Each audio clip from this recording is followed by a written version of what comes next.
Welcome to another OCD Recovery Instagram Live. I thought I would come on here quickly and do a talk about what is not unconditional self-acceptance, uncertainty. So I'm often on here talking a lot about acceptance and getting under fears, but I thought today it would be very important to come on and talk a bit about uncertainty. So what is uncertainty? And you hear about that a lot, hence why I don't always cover it, but it's an important tool that's involved in the OCD recovery journey.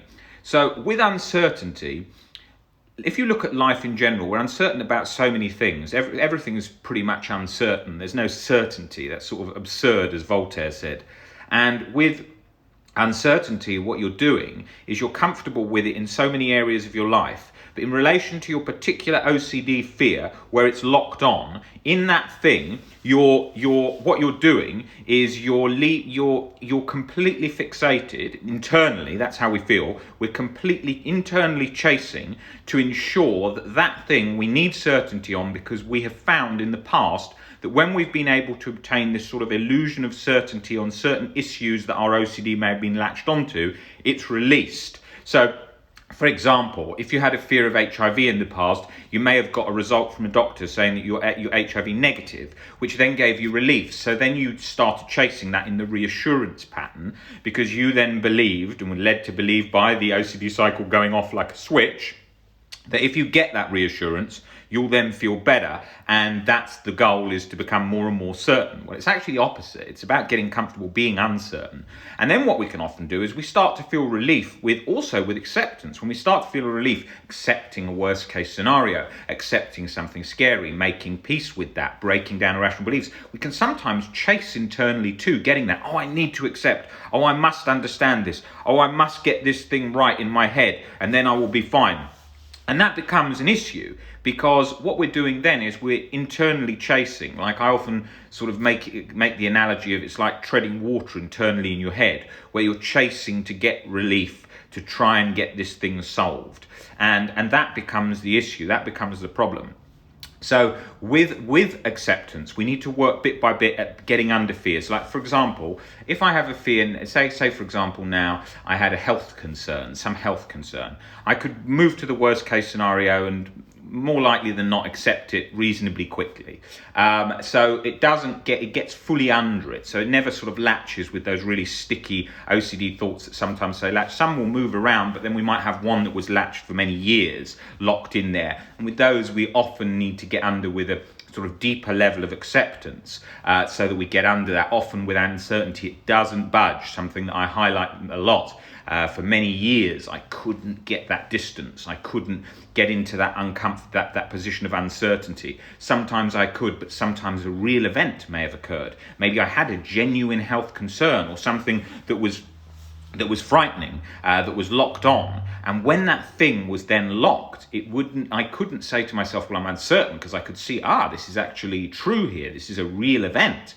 Now, obviously, false memories will mix up real events. So we'll take an event and then make it more and more, move it to where it wants to move it to make it scary. So if you're, for example, looking back in your life at when you did something where you could accept yourself if you were young and a child or something like that, it will keep moving the goalposts. The second that you accept, I was 13, or I was 12, or I was 14, or whatever, it will say, no, you were 15, you were 16, you were 17, you were 18. And it's going to do that because it knows very much that what you're trying to do here is to get yourself so-called off the hook, when you're actually not. But initially, your concept of doing that is because you're like, well, if I was a child, then I could accept that. Whereas with unconditional self-acceptance, we get under it regardless of any age and see that humans have value regardless of what act was committed, a behavior, but you're never written off. And that was crucial, because any thing that you do, it's never you in totality. You may have made a mistake. It's not awful. It's not unbearable. You can stand it. And it's when you start reading the books on our reading list by the founder of CBT, Albert Ellis, How to Stubbornly Refuse to Make Yourself Miserable and the Myth of Self-Esteem, specifically in Chapter 4, Psychotherapy and the Value of a Human in the Myth of Self-Esteem, goes into great detail of why that's not the case. Why with why you don't. We've learned to have conditional self-acceptance, accepting ourselves on conditions, that I accept myself only if I act like X, Y, Z. Well, then when OCD presents with a new variable, something that goes against your acceptance, then quickly you're in that cycle. So that's what then happens. And it's a kind of sneaky trick of OCDs, where not sneaky. I mean, OCD is just a sort of anxiety reflex in the brain that's looking out for something scary. But realistically, what happens is we then get lost there, and we then get stuck, and then we are sort of looking to, oh no, I've got to prove that I'm not that, and only then I could accept myself. And so, with unconditional self-acceptance, there is no sort of dashing and diving internally, frantically trying to get yourself out of the problem, because you can see that even if that thing were true, even if that situation was the thing that you were stuck in, it wouldn't be an issue like you imagine it to be, because you could accept yourself regardless, even if that was the case. So that's very helpful. But with uncertainty for the mass majority of problems with OCD are thoughts that are sort of stuck, latched in various ways. We don't need to go through with acceptance on all of those. We can leave those ones to flow that do flow. So it's getting comfortable, and getting comfortable with leaving that there, and seeing that we're not certain. We're okay being uncertain. We're actually okay. We don't give it long enough. We think, I've got to frantically get out of this second. But if we sat with it longer, that would be very helpful. However, that doesn't mean sitting with it for years, like I was doing on ones that wouldn't release. But for the mass majority of them, they do sort of pass by. They do sort of flow along and don't stay latched completely. So I think that's very, very important to understand that. Look, you've been uncertain in your whole life about various aspects. You may be religious and you've been uncertain about hell, or whether you go to hell if you're believing in religion. I'm not a religious person, but I'm just talking about it in relation to religious fears that people often present with. So you will have been comfortable with that as a kid, most likely, but then as your OCD latched later in life, you then thought, no, I have to get an answer. I have to get an answer to this. I must know whether I'm going to hell or whatever, which sets up the standard sort of blasphemy-like chasing of OCD. Did I ever do anything to get myself into hell? Which would have been the way that most OCD sufferers in the Middle Ages and so on would have suffered, as that was a very common theme. Today now, with sort of media witch hunts, POCD is a more populous theme for a lot of people, because things change with the times. As the sort of society fears change, so do the fears that people with OCD present with change. So what you're looking at is uncertainty. You were comfortable with that. As a kid, you were comfortable with not knowing about your health most of the time. It was probably grown-ups that might have scared you at certain times about health-related things, but you yourself weren't that bothered a lot of the time by those. But as we've got OCD and we've got older, what's happened is you're in a situation whereby you are now looking for the certainty of, I need to have an answer to this, I need to have an answer to that, because only then, when I've got that internal peace and I'm comfortable knowing my whole body and health is intact. Well, that's not true, because at any one time, any of us could have cancer. I could have cancer right now that's not been detected by a doctor, somewhere in my body that I'm unaware of. That could be the case, but I'm comfortable not knowing that. I'm also comfortable not knowing that I could be homeless on the street. Any one of us could. We don't know if that could happen. We don't know a chain of events that could come about where such an event could occur to any of us. Maybe, for example, what's happening is you get into a position where you are very, very scared of. You get into a position where you're looking frantically for just to have this sense of peace that you had when you were a child. Okay, so just looking for a sense of peace that you had when you felt comfortable as a child, when you were at peace as a child. That's what you're looking for. So you're constantly looking, am I feeling as calm as then? Am I safe? Am I in a good position like then? And that's what happens. That's the cycle, because you look for so much that you're always looking to make sure that you've got this internal calm that you were used to in the past, and it's a sort of frantic chase back to that time. And so what I'm saying is, you've got to get used to this time. You've got to get used to this position that you're in now, and not needing to be anywhere else but this feeling, this sensation that's inside. Because What we're doing, if you think about it like this, inside us, we're trying to keep this sort of balanced level of calm that's in here or in here. And we're always looking to make sure that that's maintained. We're always looking to see that that situation is, that we're keeping that in place. And anything that comes to sort of I'm just putting a light on. Anything that comes to sort of put that in jeopardy in any way, we're constantly checking that and making sure how that is. And that's the cycle that we're doing. We're putting an imaginary thermometer in our head 24/7, trying to work out how comfortable do we feel right now? How at peace do we feel right now? Are we okay with how we feel right now? And that whole situation is the problem. It's getting comfortable, stopping putting that thermometer in, trying to test how anxious we are, getting comfortable, just feeling as we are, getting comfortable just in this position, not trying to all the time get out of this position, very much which is what living in the now is about, because we're always, obviously we're going to, now that needs a bit of attention drawn to it. Humans tend to, a lot of the time, keep thinking, oh, I've got to be living in the now. They read Eckhart Tolle's book, The Power of Now, think, I've got to be in the now. We can't live completely in the now. I mean, Eckhart Tolle, or like with a lot of Buddhists and people like that, they may be able to live in the now a lot of the time when they're just sitting there and doing that. They're certainly not going to be able to do that if I was having a conversation, right, can you tell me what you're doing next week? What are your plans next week? Or have you worked out that thing from the past in relation to a project that we're working on in a company or something like that? You can't stay just in the now unless you're completely a Buddhist or you're completely in a position where you can, because life is going to involve going back and forth in so many different areas. You're not going to be able to do that. You're not going to be able to just live perfectly in the now. I'm not in the now all the time. I might be in now sometimes, but like, say for example, this Instagram live that I'm doing an Instagram live, and I'm looking and talking to you about OCD, but I'm thinking in my mind what's coming next, what's the next thing I'm going to talk to you about. And I'm also looking into the past. What are the reference points from the past, from my sort of knowledge of OCD in the past, my own journey and different things I'm thinking of, and then I'm drawing that into the conversation. So I'm going into the past, I'm going into the future. So you're not going to be able to completely get out of that situation. You're not going to be able to live completely in the now. Okay, now let's have a look at some of these comments quickly for questions. I'm not going to do a whole load of questions and answers today, but I'll cover a few of them.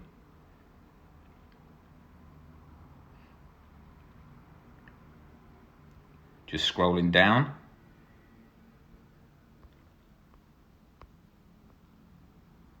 That question about that moment you believe is the moment you drink the poison. Well, it's not so easy with OCD, because with OCD you are definitely you're going to believe some of these thoughts, and even if you're uncertain about them, you inside are going to feel like these are 100% real to some extent. That's what it does. It's by nature going to do that. So you're not going to get out of that so easy until you get a sort of a deep. It's going to feel very, very real to you. So you've got to leave that, accept, okay, I'm feeling it feels real at the moment, okay? I am going with that. I know there's uncertainty too, and I know these steps that I'm working on, but for me, right now, it's going to feel quite real, and you're going to leave that there. Fear of being delusional, you can have a look at the videos on schizophrenia on our YouTube channel. That covers that in great detail. All that stuff in relation to fear of being delusional is similar. Fear of psychosis, fear of schizophrenia, fear of losing control, all those sort of things.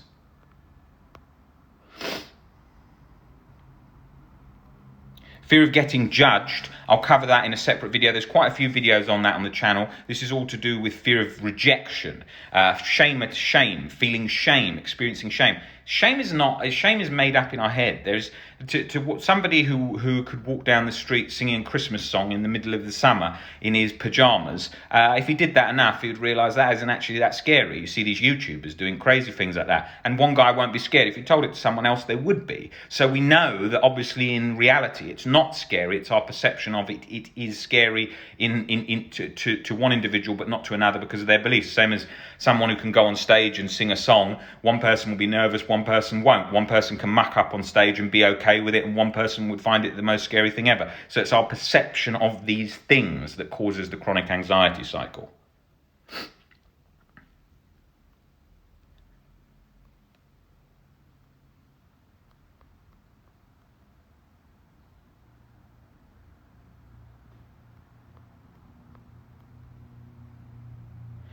But if you were not at peace as a child, I was using the child thing as a reference. It doesn't matter if you were not at peace as a child. Lots of us had OCD as a child. Lots of us had chronic anxiety as a child. I was doing it as a sort of reference point to that last point that I was making, how we can see that we weren't scared at different times, or we may not be scared at different times, and fear changes. It's not locked in our head. Fear isn't something that's fixed, that, okay, you're scared forever and this is just the situation. It doesn't work like that.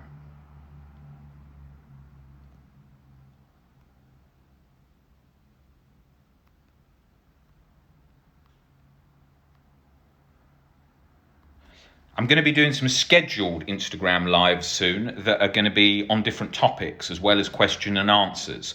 And because of the number of questions and answers that come in, especially with that scheduled one that will be coming up, one of the mods is going to be helping me out. We'll have different mods in here helping with. I'm going to wear. For that, I will come on here and do like a 2-hour long Instagram live wearing headphones so they can read out all the main questions to me and I can answer those and go through those so I can cover a lot more of your questions. Obviously, because with that, we're expecting a lot more people to come in than just when I do these random Instagram lives. So to cover all your questions that you send in that way, we can do a lot more. So if you've got questions and I don't answer them, I can't answer them all, but we're going to be doing some of these much longer Instagram lives where we'll be covering a lot more. Is there reasons why you get obsessed with certain topics instead of others? Yes, because certain topics are more scary to you. Certain topics maybe scared you more in the past, so they sort of carry more weight to you in your mind. So that's why it's latched to that. And various other reasons. It all depends on your particular scenario. But they don't say anything about us as an individual in that sense. They're just things that have latched in relation to different fears that we've either got triggered by or associate or think are very scary.